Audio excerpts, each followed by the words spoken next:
బట్టి విక్రమార్క గారిని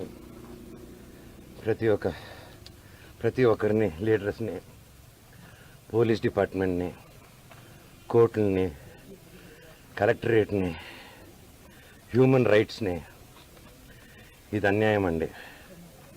కోర్టు ఆర్డర్లతో వచ్చినా కూడా అలో చేయట్లేదు. గొడవ జరగలేదు, నా ఇంటికి వెళ్తుంటే నన్ను అలో చేయట్లేదు.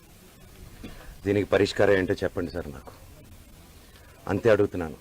నాకు సిఏ గారు, ఏసీపీ గారు నన్ను ఎందుకు ఈరోజు అలో చేయలేదని మాత్రం నాకు ఒక లెటర్ ఇస్తే నేను వెళ్ళి జడ్జికి పెట్టుకుంటాను. సార్, హైకోర్టులో మీరు ఇచ్చింది నన్ను పంపిరంట, లోవర్ కోర్టులో ఇచ్చింది పంపిరంట, మీరు బైండ్ ఓవర్ ఇచ్చింది నాకు వర్తిస్తుంది, విష్ణుకి వర్తించిందంట. విష్ణుకి 25 మంది సెక్యూరిటీ వాళ్ళు పెట్టుకోవచ్చు సార్, మేము ఎలా అడుగుతాం అంటున్నారు. ఆ వీడియోలన్నీ నా సెల్ ఫోన్లో ఉన్నాయి. నా సెల్ ఫోన్లో తీస్తుంటే వాళ్ళని వచ్చి లాక్కుంటున్నారు. ఇప్పుడు ఆస్తి గొడవలు కాదంటున్నారు కదా మనోజ్ గారు, అసలు ఏంది దేనికి నా తల్లి మీద నా పిల్లల మీద ప్రమాణం చేసి చెప్తున్నాను. ఏ రోజు నేను ఆస్తి అడగలేదు, నా భార్య కూడా ఆస్తి అడగలేదు. మా రెండు పక్కల ఆస్తి గురించి మేము ఏ రోజు సంభాషణ తీయలేదు. మాకు దొంగ సిగ్నేచర్లు పెట్టారు, ఫ్రాజరీలు చేశారు.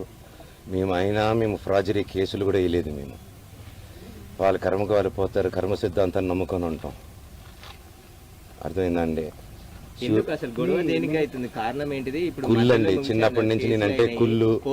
నా జుట్టు విష్ణు చేతికి వెళ్ళాలి, నా జుట్టు మనోజ్ జుట్టు నా చేతికి కావాలి నాయన అంటే, సరే బిడ్డ వాడి జుట్టు నీకు ఇస్తారని మాట ఇచ్చారు. అంతకు మించి నేను అది ఇవ్వట్లేదు.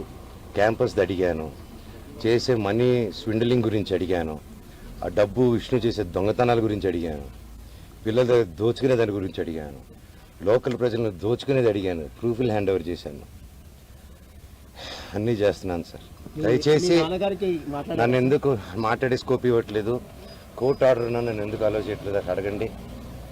సారీ, నేను మళ్ళీ ప్రశ్న అంటున్నారు. ఎందుకు వేయలేదంటారు? ఎన్ని రోజులు అయిపోయింది కదా.